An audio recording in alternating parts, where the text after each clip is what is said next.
even though that is one of the ways to scale your business, it's the last thing that you should really consider trying to do if you want to actually increase profitability. Because what will typically happen when you do that is that you may bring in more revenue, but you'll actually overall bring in less profit. So say we are charging $2,000 for a high ticket client and our conversion rate is 40%, right? When we get somebody on a sales call, we're closing 40%. That's a good indicator that we should be raising our price. If you're generating leads for $3 a piece at $20 a day, increasing that to $40 a day or $100 a day doesn't mean that you're going to keep generating leads for $3 a piece. The more you scale up your ad spend per day, the more that your leads are going to cost. If you want to build a legitimate, profitable online business without shiny objects, without the hypey gimmicks, and without the stress and overwhelm, if you want to make more money without having to be present online all day, every day, pumping out content that nobody sees and hustling DMs to generate leads and sales, then this is the place for you. Welcome to the Digital Trailblazer Podcast, your online business university, where you'll learn how ordinary people start from ground zero with no influence, no email list or audience to sell to, and no business or marketing experience, and go from working 9-to-5 jobs to building successful 6- and 7-figure online businesses and all the steps in between. Learn the strategies that worked and what didn't. Learn the mistakes that they made and how to avoid them, and then learn their plans for scaling their businesses and taking things to the next level. All so that you can build your business faster and easier and make more money without sacrificing the things that are important to you in your life. I'm your host, Leah Ray Getz, and with me is my husband, Todd. Now let's get to it with today's guest. Welcome, Digital Trailblazers. Today, we're going to digest exactly how to scale your business, because in reality, there's really just 3 ways to scale your online business. Yeah, because I think when people think about scaling their business, they're really only thinking of one thing, and that's bringing more customers in on the front end, right? When people think about growing their business and scaling it, that's typically the only thing that they're really thinking about. And in reality, even though that is one of the ways to scale your business, it's the last thing that you should really consider trying to do if you want to actually increase profitability. Because what will typically happen when you do that is that you may bring in more revenue, but you'll actually overall bring in less profit when you try to scale that way. Unless you have a huge organic audience that you're growing and you're getting your traffic for free. But even in those cases, you're still going to add to your costs. Because what a lot of people don't realize is that when you bring in more customers on the front end, it's not just like you're making a sale and then that's the end of it. It's you're making a sale. Now you have a customer to deal with. Now you have to deal with login issues. Now you have to deal with support. Now you have to deal with all the little trivial things that could go wrong about, I lost my login. I can't access the website. When I log in, there's no videos. Whatever it is, right? These silly things that, it could be their browser issues. It could be something on their computer that's not working right. It could be whatever, any number of things that have absolutely nothing to do with anything that you can help on your end. But you still need to take care of that customer, because right now they're blaming that issue on you, right? And if you don't solve it, well, now that leads to a refund request, or that leads to a chargeback on their credit card, or whatever it is. Now you got to deal with that. And that's even worse than having to deal with the login issue. And so the more customers you bring in on the front end, the more of those customer, just tedious, mundane, boring, silly issues that you have to deal with. So really bringing in more customers on the front end, if you don't have that huge organic audience that's just coming in free traffic, then you have to bring in more customers through paid ads.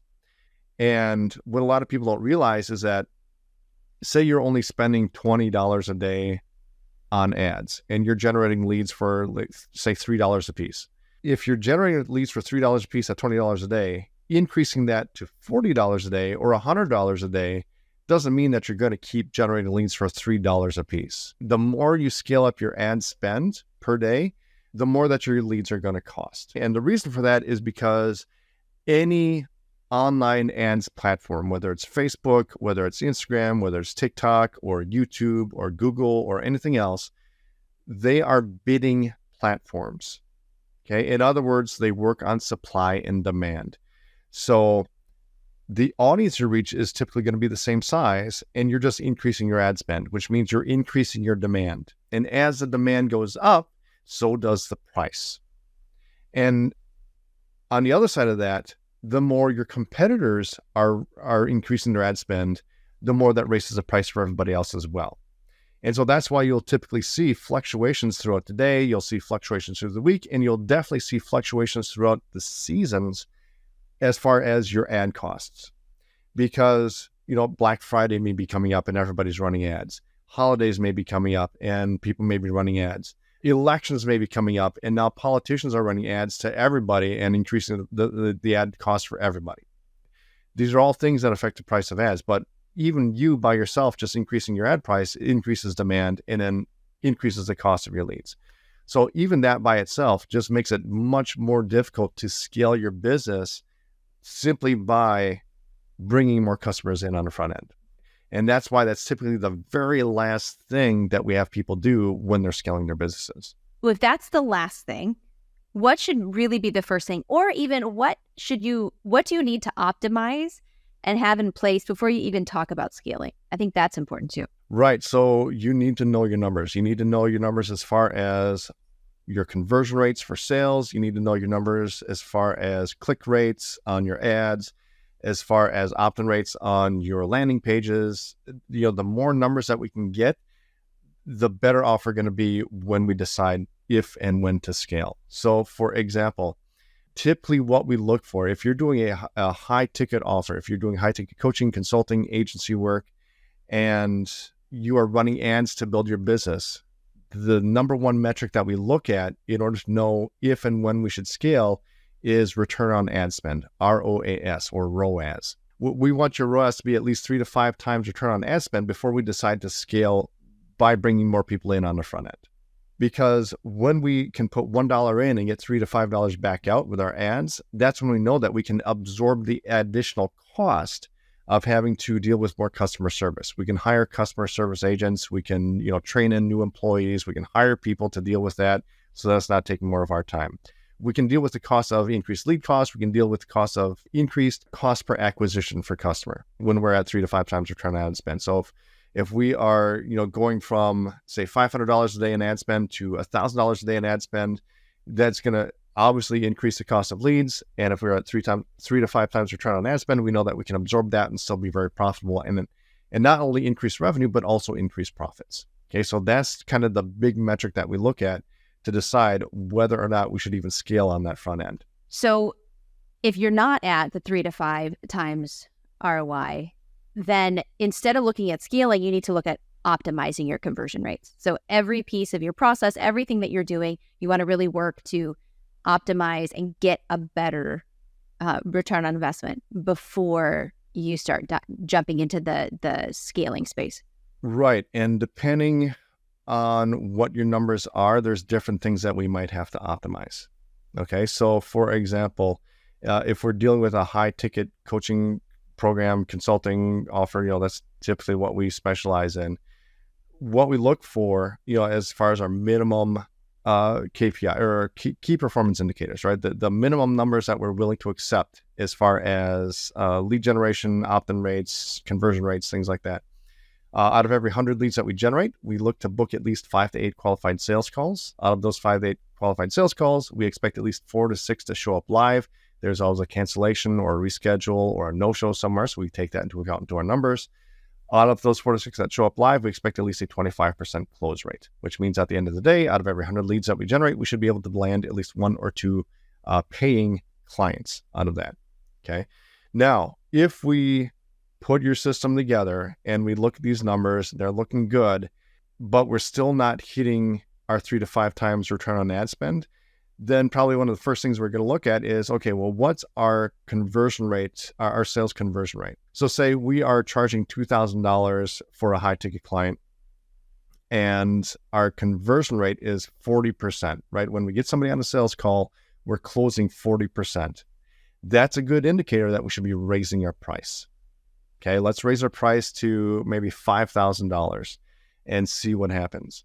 If we raise our price to $5,000 and let's say our conversion rate goes down maybe 10%, we're at 30%. Well, now we're still much more profitable, right? We're bringing in fewer clients, but we are more profitable with the traffic that we're generating. And maybe that gets us to our 3 to 5 times return on ad spend. And so that's just an example of one thing that we would look at to decide, what changes are we going to make in order to bring up that return on ad spend. So once we are in the safe zone, we're ready to actually start scaling. We're converting really well. What are the easier ways to scale, or things that you should start to scale first before you deal with increasing more front-end customers? Yeah. So the one that's going to take the least amount of work is just raising your prices. Okay? And again, that's going to come down to looking at your numbers and seeing if we can justify that price increase.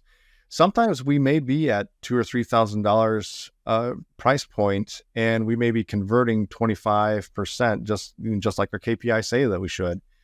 And you can raise your price to $5,000, and that conversion rate stays the same. Okay, so we could still test it at that. Typically, we like to be at a little bit higher. If we're at a lower price point, $2,000 to $3,000, we'd like to see that conversion rate at 35%, 40% before we're comfortable raising the price and potentially taking that hit as far as the conversion rate. But yeah, that's the big thing that we really look at is, what is our sales conversion rate? Because if that sales conversion rate isn't high enough, then we need to figure out, okay, what do we need to do with our messaging? What do we need to do with our sales call process? What do we need to do with our sales script, right, in order to bring up that conversion rate? But that's the easiest thing to do, is just raise your price as long as your numbers can justify it. Because it doesn't require you to generate any more traffic. It doesn't require you to create any additional offers. You just keep doing what you're doing and then raise your price. Okay, so we know that we can increase front-end customers. However, that is the least profitable option. We know now we can increase prices. What's our third way to scale? Yeah, so the third way to scale is to create additional offers to sell to your existing clients. Okay, the easiest sale to make is to somebody who's already invested money with you, right? They're already warm. They've already trusted you with their credit card once. They're much, much more likely to trust you with their credit card again, as long as they had a good experience with that first offer. And so that is, aside from raising your price, this is the second easiest way to scale, is by creating additional offers for your existing customers.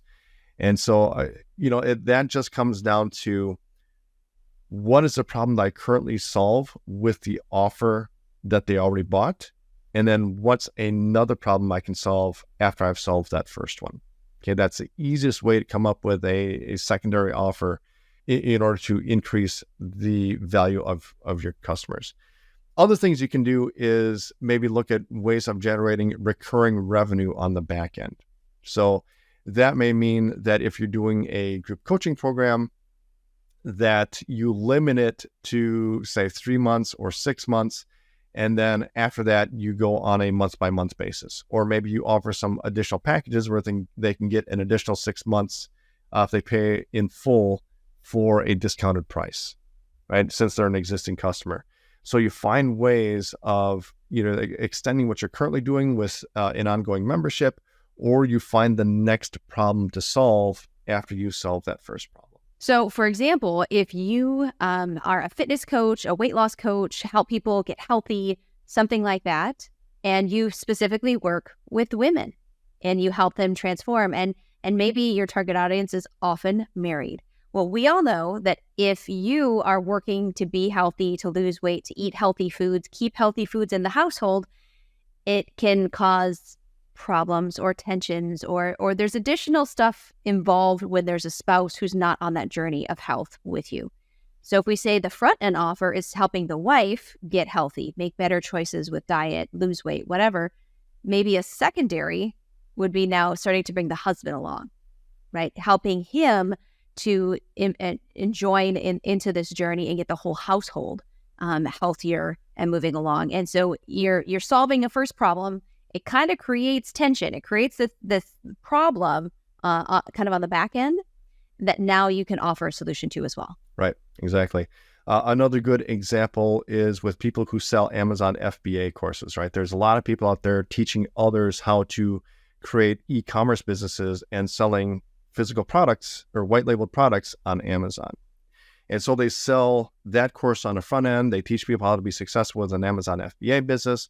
But then obviously once they do that and they're successful with it, now they have other problems that are created from that. For example, Amazon's high cost of storing your inventory, right? That's another problem that a lot of Amazon sellers run into, is that a good part of their profits is taken up by Amazon storage fees.